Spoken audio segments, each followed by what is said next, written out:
Thank you very much, Matt. We're out here in Lanesville on the west side of town. We couldn't come in from the east. We had to take 64 to get here. The staging area, as we mentioned before, is the Lanesville Junior Senior High School right behind me. Indiana conservation officers have just hit the area. They've come with several boats. We know that in town, as we look up and over and to the left here, you can see where this water has started to wash out part of the bridge on the side we're standing on the side of the high school. And then if we look further to the left into town, you can see where fire truck vehicles are there. Rescues are happening in downtown Lanesville as we speak. The fire department tells us here that Main Street is closed, and as we zoom out, you can see the junior league fields out here are totally underwater. If there was a soccer goal out here, it's not something we can see at this time. It's not just the public facilities out here that are being affected. If we take a look over at this home right past Crestview Avenue, you can see the garage on the side has totally fallen down where the water has started to rush. This is flooding unlike I've seen even in this past year of flooding that we've covered. To see it actually hit a town like this is totally different. If we look up over here at the staging area, several emergency vehicles are out here. Supplies have been staged if people need those. We're not exactly sure what services are being offered out here at the junior senior high school, but we're going to be figuring it out now that we're here on the ground. That's about all we have to show you at the moment, but we will be bringing you updates throughout the day. I'm reporting live from Lanesville with photojournalist Gabby DeGeorge. I'm Ian Hardwitt for WHAS 11 News, on your side. Ian and Gabby, thank you so much for that. And of course, we'll keep you up to date with anything that's happening. We saw rushing water in a number of the videos that you have shown us throughout the day. For those of you in the Lanesville area, this came across within the last 2 to 3 hours. Really just hit this community hard and fast. This is video outside of the post office there from one of the daughters of Kim Kokert.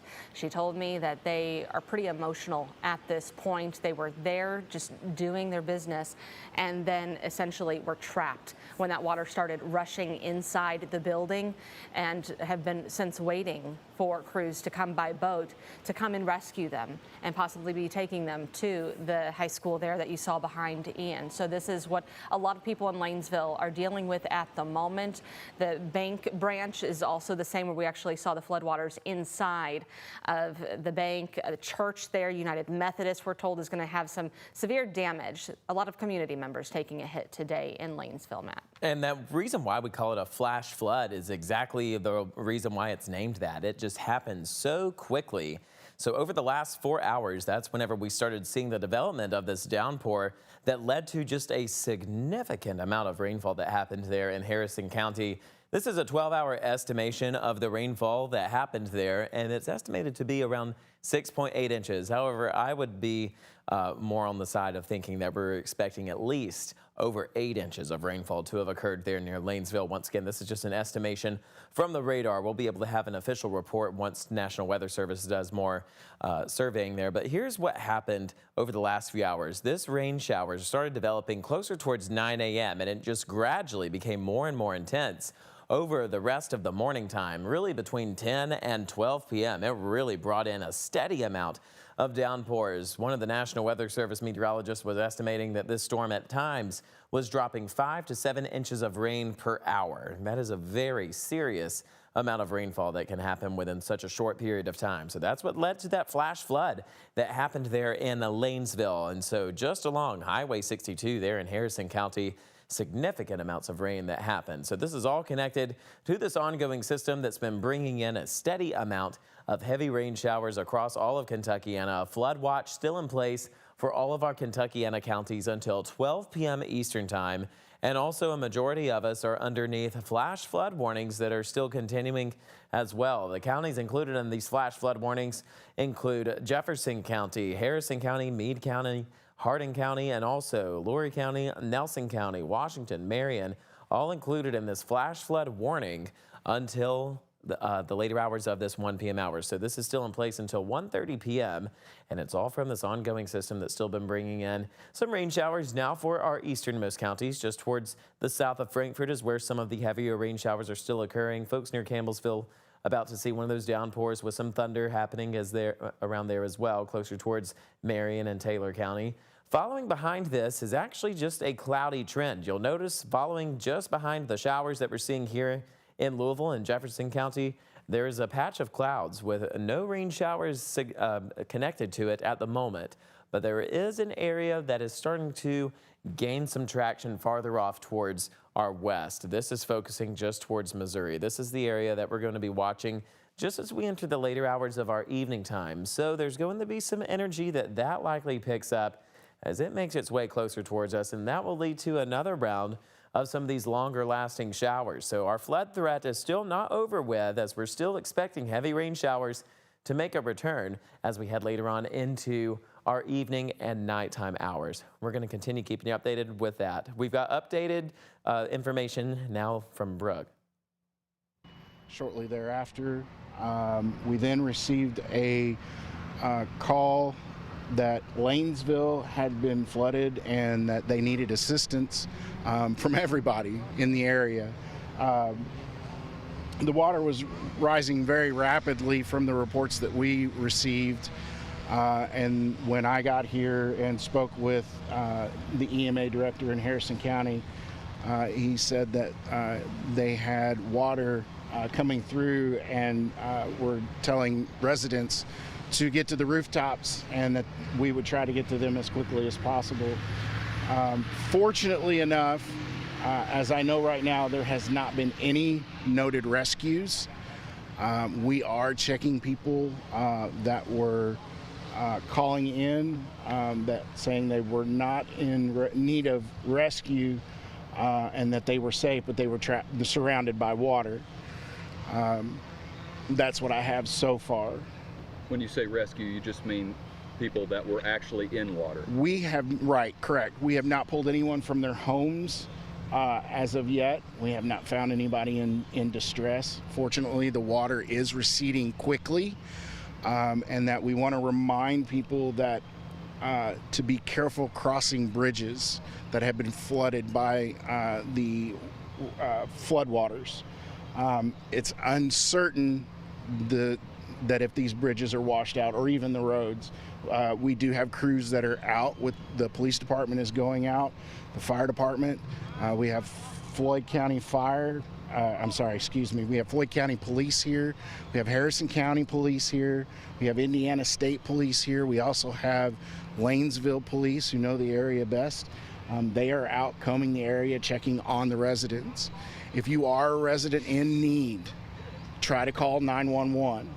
If you cannot get through and you need help, a signal for us would be that you would put a sheet out your window and over the windowsill.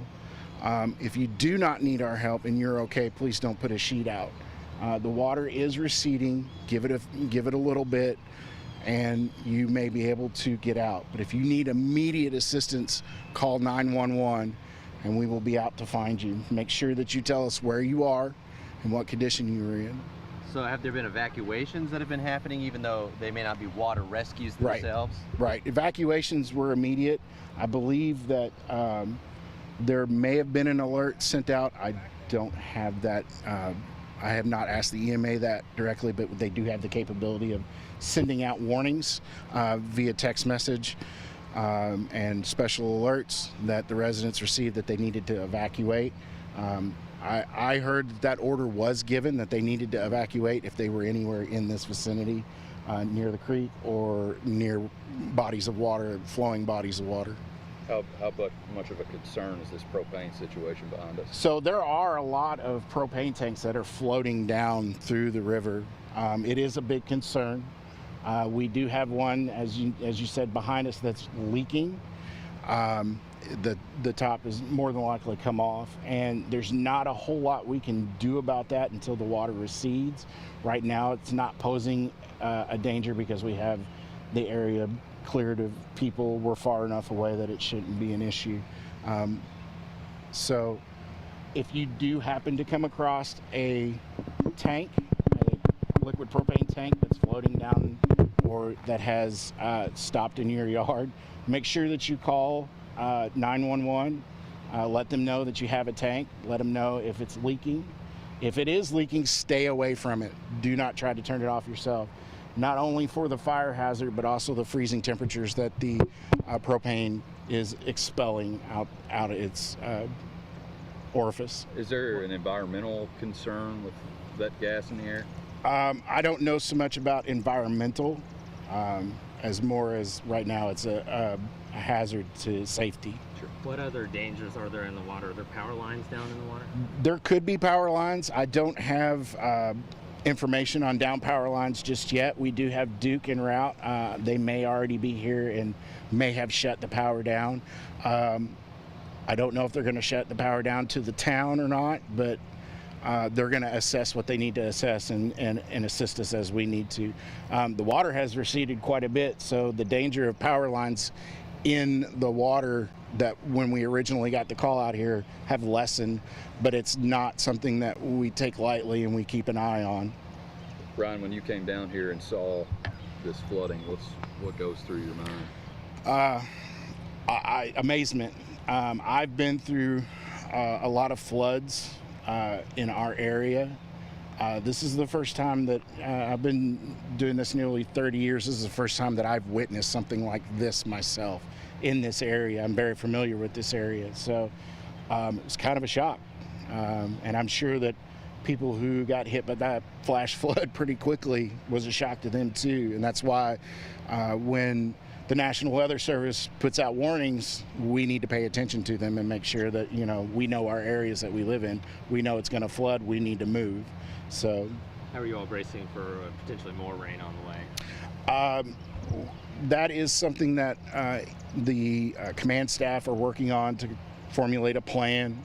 We ask that everyone that is affected in these areas to go ahead and make their own plans and maybe leave for the day. That's not an evacuation per se, but you need to plan for yourselves and make sure that you have your emergency kit ready, your medications, get them ready, and you may need to find a place to stay for a day or two.